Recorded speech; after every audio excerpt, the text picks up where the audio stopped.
Hello. Good evening, everyone. Welcome to the live stream. Thanks for putting up with me last night. Goodness me, I was drunk. And also thanks for your understanding, as ever, that there was no chapter yesterday. I really thought I'd write one, and then the day just got away with me. How are we all? I woke up today. The book is still real. That's really nice and fun. Also, do you know what I discovered last night? Because that sparkling wine I was drinking, I'd got it from Waitrose. Now, I'm like usually a strictly Co-op Asda kind of maybe a Sainsbury's if I'm feeling flush, you know. And I'd never normally buy fizz that was more than like £8. But because I was in Waitrose and I was like, it's a special occasion, that one was reduced from like 18 quid to 11 quid. So I was like, yeah, all right, I'll have some fancy fizz.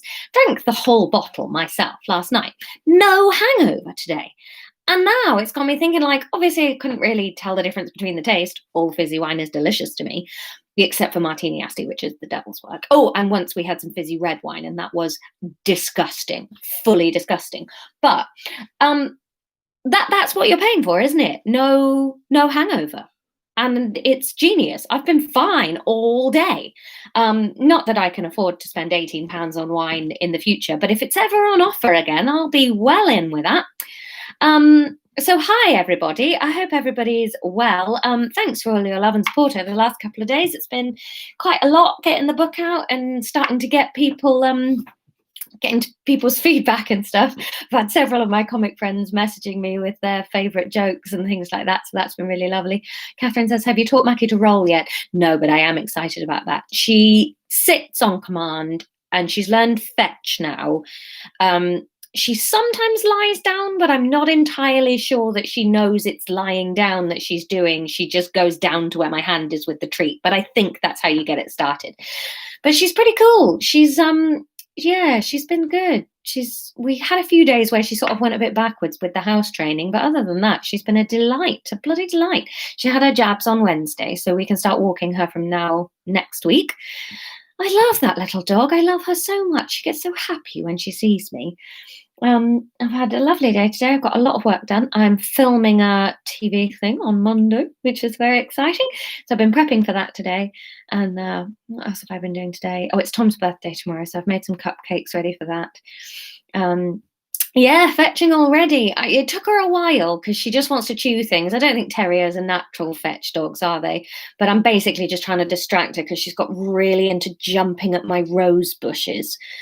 And she does look cute running around the garden with a rose petal in her mouth. And if it keeps her off the dahlias, which she can't have, then fine. But also, I do not want her to destroy my rose bushes. I can hear Tom shouting at her downstairs, actually. I wonder what she's doing. Thank you for your birthday wishes for Tom. I'll pass them on. So we should do the chapter. But just a quick note to say, next week, I've got a crazy busy week next week.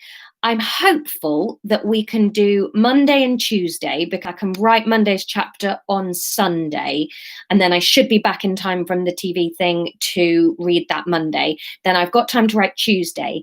Then we are going to have a break until Friday, and Friday's show, obviously I could do a pre-record and put it out at 10 o'clock, or we can do a live one at 8 o'clock. So on the video header thing, I've put live at 8 because I think the live ones are nicer. And so hopefully the time change. Oh, there's my alarm to tell me that I'm late for book club. I think the time change is better, but obviously I know there's quite a lot of Australians and New Zealanders. So if the time is bad and you'd rather just have a pre-record at 10, maybe mention that in the comments as well. And I will just do us a pre-record for 10 p.m. But either way, it's all fine by me, but let me know. Right, so we should do a chapter, shouldn't we? Oh, yeah, okay. Chapter 11. So just to refresh your memory about where we were, they were in the, what was it called? The cavern? What did I call it? Was that where it was set in Liverpool? I think it was the Cavern, wasn't it? Yes, Cavern. They were in the Cavern Club and the Beatles had just turned up and they had a very good song about tomorrow. No. Ha ha ha. Yeah, see, it's quite early for Kira and it'll be early for Kim. So maybe I'll just do maybe I'll do a pre-record at 10. But anyway, you guys just mention in the comments. I'll remember to ask again in the description. Right, So let's do chapter 11. So yes, they're forming a plan. Chapter 11. Marine stood under the overhang and shivered. It was late, late into beatless time, and she was chilled in the thin bodysuit she was wearing. The Tingian city was not so deep under the ground that they couldn't feel the slight changes in temperature from the top side. Sometimes you could barely tell the temperature change from beats to beatless, but some days everything was much warmer during the beats, and then it cooled dramatically as time ploughed into the night. Tonight was one of those where the mud had warmed during the day, and as the heat faded out as they moved further and further on from 8th beats, Marine started to feel the chill more and more into her bones. She wished she could jig about to help herself keep warm, but she knew it was important to draw as little attention to herself as possible. She couldn't see the others. They were all tucked nearby, hidden in little crevices near the laboratory, waiting for Rashek. It was 6 days since they'd met at the cavern, and it was finally time to put their plan into action. Marine had been exercising, keeping a low profile, and showing as much commitment as she could stomach giving to the new team to which Vanweer had assigned her. It had been an exhausting week. Marine felt like she was running on nervous energy. Surely she had worried away the entire lining of her stomach by now. Each question and worry and concern in her mind felt like it had its own set of bubbles to go with it, and they were all churning and frolicking within her body, threatening to spill up her throat at any moment. Finally, though, she was here, crouched in the dark and waiting for Rashek. Rashek and Asma had been assigned to security detail on the laboratory where the lost stone was held. As far as the rest of Tingian society knew, the laboratory was just for root adaptation, looking for new ways to strengthen roots for growth, improve their nutritional value, and to make them grow in directions useful to Tingians rather than, say, straight through a building. Tingians knew the benefit of not messing too much with roots. You never knew when a careful movement of a root would cause the rest of the roots to wither and die. They tried not to let their structures depend too hard on roots. Instability was not the Tingian way, but it was impossible to live underground without being symbiotic with the reaching fingers. Marine had never questioned that these laboratories did exactly as she had been told they did. But now that she knew this was where the lost stone had been taken, she began to wonder how many other things had been a lie. There's no chat happening. Has the feed died or are you just listening? It worries me when it all goes really silent that I've just lost you all. Mm-hmm. Yeah, okay, you're just listening. Yep, fine. Okay, me being paranoid. Sorry. Sorry. Well, now I've broken the tension, haven't I? She shook the thoughts out of her head. She needed to remember. I'm just not used to you being here for the story, that's all. I thought unless there was an accident, you guys were largely not interested at all. She shook the thoughts out of her head. She needed to remain focused. She heard footsteps around a corner and recognized Rashek's figure in the gloom. She was in a uniform and had a large bag slung over one shoulder, the laundry bag. As she passed the nook where Marine stood, Marine just about saw Rashek's fingers twitch, and the bottom of the bag loosened for just long enough for a small dark parcel to emerge. Rashek didn't drop her pace at all. She continued in the direction of the laundry. Marine waited, tasting her heartbeat in her tongue as she counted steps, making sure Rashek was far enough away. Then Marine shot out her hand and grabbed the parcel, hastening to unravel it and slip her legs into the laboratory uniform. It was slightly too big for her, and she was glad she had wrapped a belt around her waist to tighten the overalls. It fit neatly over her thin suit, and she was soon dressed, looking for all the world like she worked in the laboratory. There was no telltale pile of clothes left on the ground where she had been, either. Ezria had thought of absolutely everything. Marine counted to 10 in her head and then made her way to the staff entrance of the laboratory. The lab worked all the way through beatless time, so there was nothing suspicious about popping in and out of the doors at any time. She pushed through the thick wooden door and blinked at the brightness of the lights inside. She'd never been anywhere with so many glow lamps in one place. It took her a while to let her eyes adjust, and then she had to hurry to move herself down the corridor and into the staff room where she was meant to be. Asmar and Rashek had drilled them over and over again on the layout of the lab. Marine felt like she could have paced through it in her sleep. She found the door to the staff room easily and opened it. Inside, there were various coats and civilian clothes hanging on the walls. Marine felt guilty about it, but she padded over to a deep green coat and slipped a hand into the pocket and pulled out a badge. She spirited it into her own pocket as quickly as she could. Only a select few Tingians were allowed into the room with the lost stone.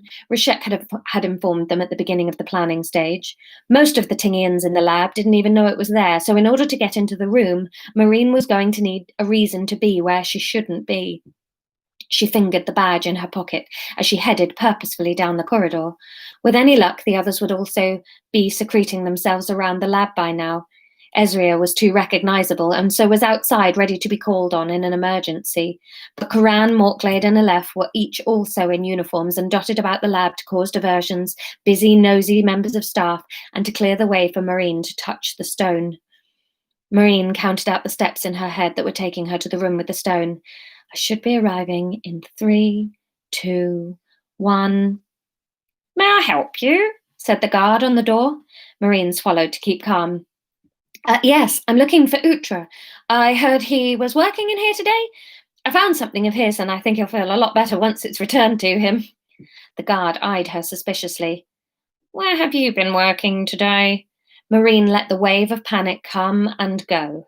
No point fighting it. But don't let it overwhelm either. Just let it happen and then answer on the other side. Distillation, she said, adding a slight shrug and frown to make it look casual. If he's busy, I can hang on to it until later. She lifted her right foot slightly, as if making to walk off, hoping this didn't look like too much. He's in there. The guard opened the door, and Marine felt her heart soar. Thanks. Back in a mo, she said cheerily to the guard. No problem. He's showing Vanweer around. Should be easy to find, said the guard, and closed the door behind Marine. Every alarm in Marine's body went off at once. What was Vanweer doing here? She hadn't been briefed for this. How was she going to touch the stone in front of Vanweer? Could she hide in here somewhere until Vanweer had gone and then touch it? But if she took too long, it would trip the emergency protocols in place with the rest of the team. How had she got this far only to be stopped now? Would Vanweer recognize her? Marine wished she had some way of disguising herself. She looked at the walls and briefly wondered if she could smear her face, but then decided that would make her stand out even more. Who turns up filthy for their shift in a root factory? If only she had thought to bring her tiny makeup kit and compact. There was nothing for it. Marine would have to continue the plan as best she could. She headed down the little corridor that only had one door at the end of it. Her hand reached out to twist the handle, but just as her skin touched it, the door flew open and Vanweer stood in the opening. So, your question for Monday, but if you could please vote by Sunday, that would be very helpful. Does Vanweer recognize Marine? And it's one of my sneaky ones. You don't know what it will mean, but you voted for Mirror, and that meant Vanweer was going to be at the laboratory. Your options were a mirror, it meant Vanweer was there inspecting the stone. Gunpowder, they realise it's not the stone and want to destroy it. Food, Vanweer has increased security on the stone to include animals. Fun. Or shovels, they were going to get locked in. Bum, bum, bum. But your options led to Vanweer being at the stone. So, does Vanweer recognize Marine? Yes or no? It's a yes-no question. And I'll be writing Sunday night. And we'll be back Monday at 10. Lovely. Have a lovely weekend. Have a beer for Tom tomorrow. It's his lovely birthday. And yeah, I'll see you on Monday, lovely people. Have a nice weekend. Bye.